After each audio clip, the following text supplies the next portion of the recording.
Yeah, so Battlefield has kind of had like a spotty track record the past few games. I mean, I think like once they kind of hit the ground and kind of even things out, they're usually pretty good. But like, I think since 3, there've sort of been some rough launches. Like 3 had it was trying to match Call of Duty's release window. Yep. Battlefield 4 was on new hardware, and it was kind of like the servers were just a mess at launch. Hardline kind of rubbed people the wrong way, I guess. Battlefield 1 seems like it's kind of the most out of left field because it is World War I. So people have been like, what are we looking at here? What are we getting? Yeah. So far, the reviews have been overwhelmingly positive.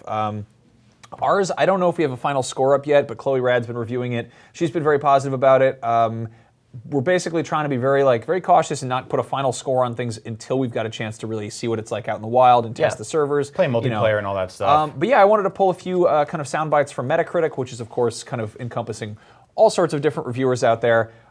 So starting with ours, it's the exhilarating multiplayer that most strongly capitalizes on the potential of this old-school arsenal, bringing a number of subtle changes that keep the combat balanced and smart while still allowing for the hallmark chaos that makes Battlefield such a fantastic first-person shooter series. If we had to score it now, 9 out of 10. So, I mean, it might be higher, might be lower, but that's a pretty good initial score to give it.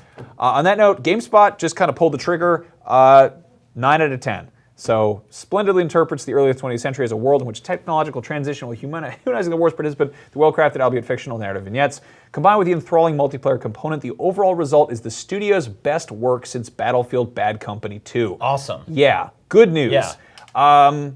So yeah, obviously, people were kind of like, I think a lot of this is based around single player and kind of like sort of cautious multiplayer. It's mostly multiplayer that people care about, but and you played something like 6 hours of multiplayer yesterday, right, or the day before? Yeah, I've been doing like live streams and stuff, and I'm into it, you know? Yep. EGM gave it an 8 out of 10. Battlefield 1 does a service to the series' core fan base with a unique yet strangely familiar take on World War I.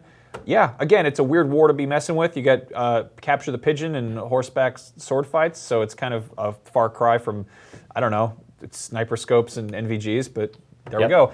Game Revolution, 9 out of 10. This is the lowest review score I could find currently. Attack of the Fanboy gave it a 7 out of 10, which is still fine. If you go through the different Metacritic categories for PS4, Xbox One, and PC, I think they are all predominantly positive. So you're looking at entirely green 8s and 9s. This is the one outlier that's still a 7 out of 10, which is fine. Yeah, which is that's a really good score. So this is like, I mean, it's release week, and it's reviewing really well. People really like it. So, you know, if you're on the fence about this, it seems like this is sort of a safe bet. And yeah, I'm like really into it myself, and I don't like shooters normally, so go figure. I think we'll probably check in soon on how this is ranking versus Call of Duty. Obviously, if you've got $60 to spend on one shooter this year, you want to pick the one that's right for you. One of them is World War I and has archaic weapons and a heartfelt story, and the other one's in space and lets you turn into a robot dog and kill your friends.